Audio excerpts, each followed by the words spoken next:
Halo, selamat pagi sahabat Ilham, pendengar setia radio di 187.6 MHz. Gimana kabar hari ini? Sehat dong pastinya. Karena masih di masa pandemi, jangan lupa jaga kesehatan dan patuhi protokol kesehatan. Iya, seperti yang bisa kita lihat saat ini, udah jarang ya kita melihat lahan pertanian, terutama di kota. Keadaan pertanian di Indonesia ini juga tidak baik. Oleh karena itu, dalam acara radio hari ini, saya gak sendiri nih sahabat. Ayo tebak, siapa nih kira-kira tamu kita hari ini? Pastinya dengan penyuluh pertanian organik kita sahabat. Siapa lagi kalau bukan Kak Dinda. Halo sahabat Dinda, apa kabar? Mungkin bisa perkenalan dulu ya dengan pendengar setia radio kita. Halo, perkenalkan nama saya Dinda dari penyuluh pertanian organik di Kecamatan Rambi Puji. Nah, pada tahu semua kan dengan tamu kita pada pagi hari ini, Kak Dinda. Pada acara kita ini akan membahas apa nih?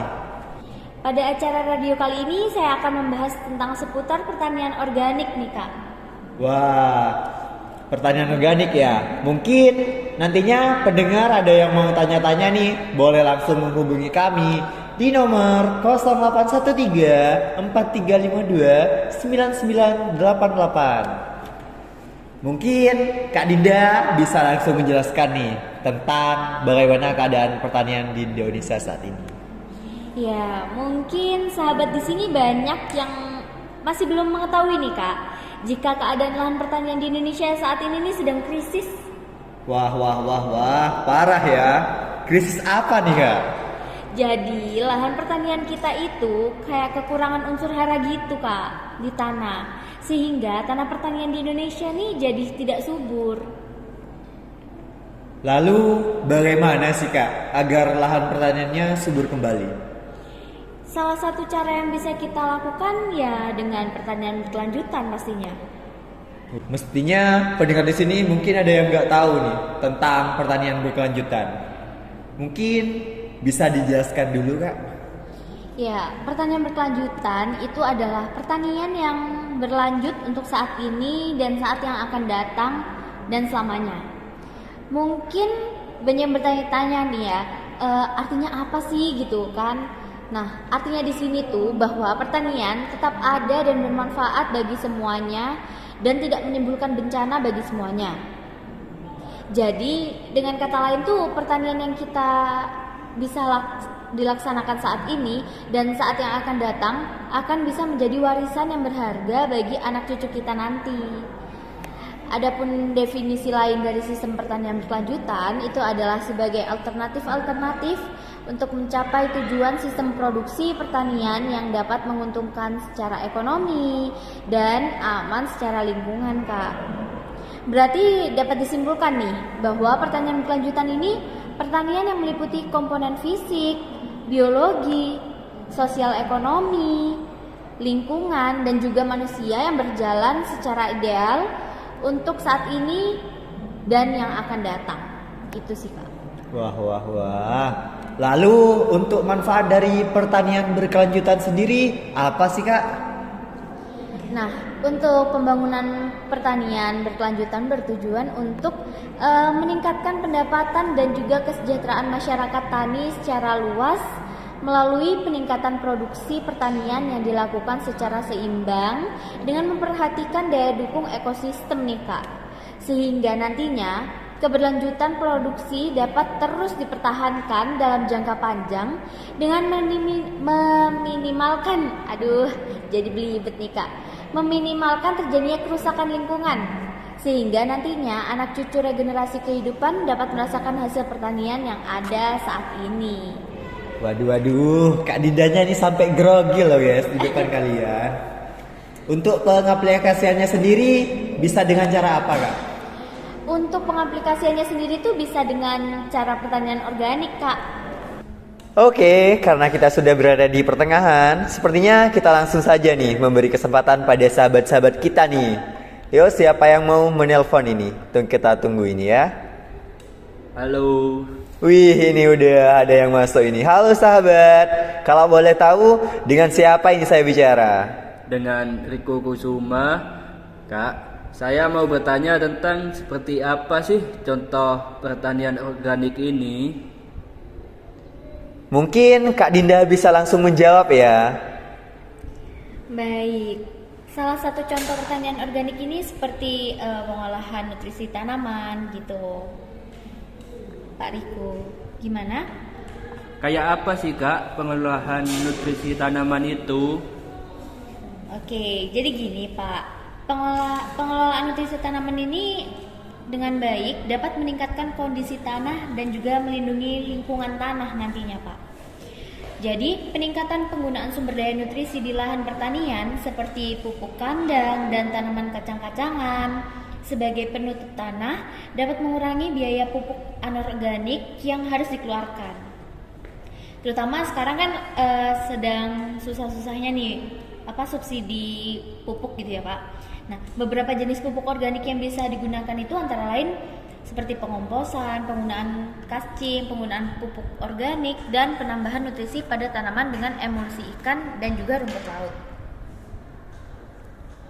Oke, terima kasih Kak. Lalu contoh dari pupuk organik ini seperti apa?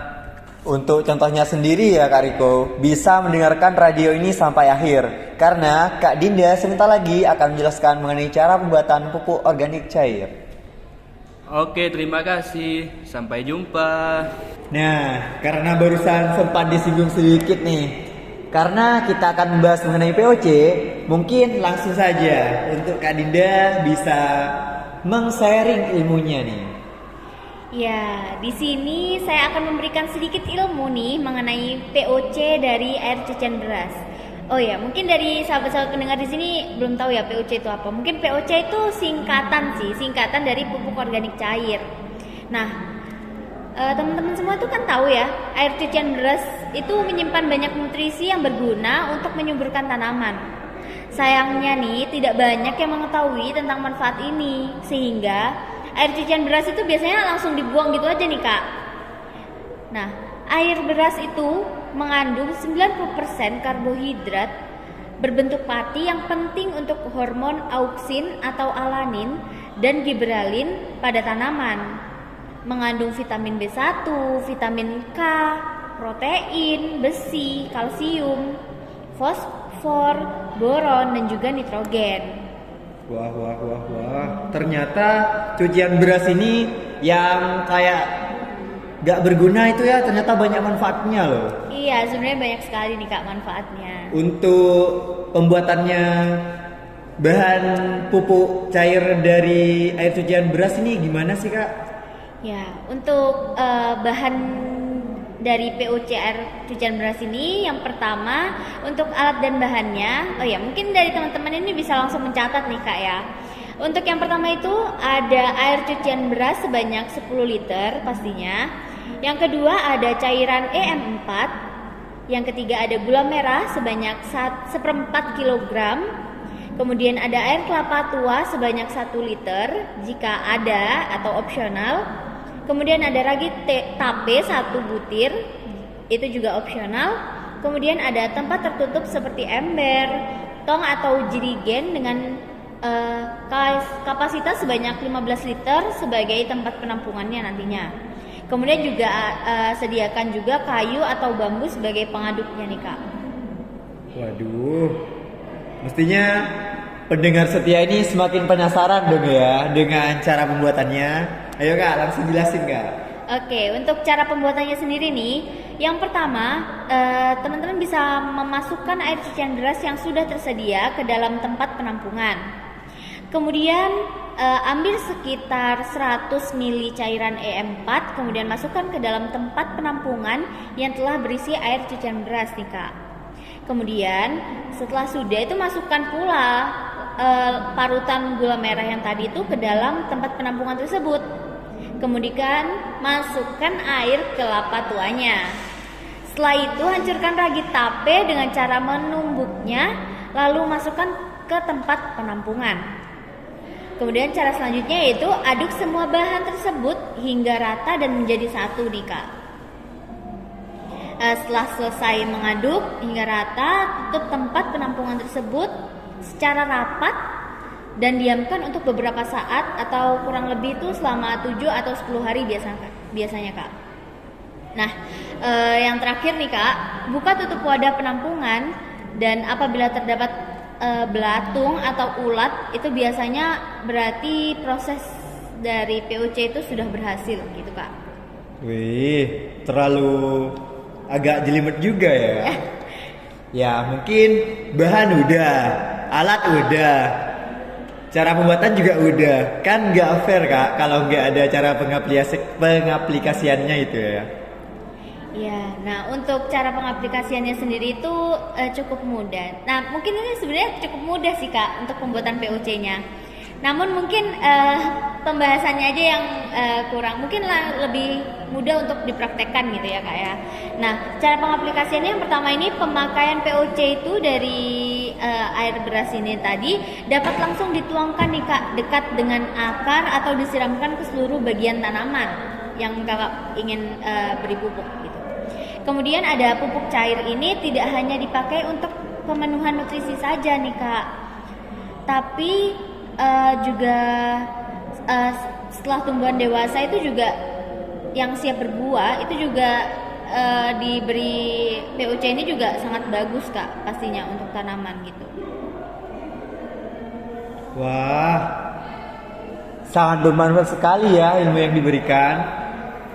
Gimana nih, ada yang tertarik gak untuk buat pupuk cair dari air cucian beras nih? Tentunya tertarik dong ya. Masa iya ilmu yang bermanfaat saja gak tertarik gitu kan?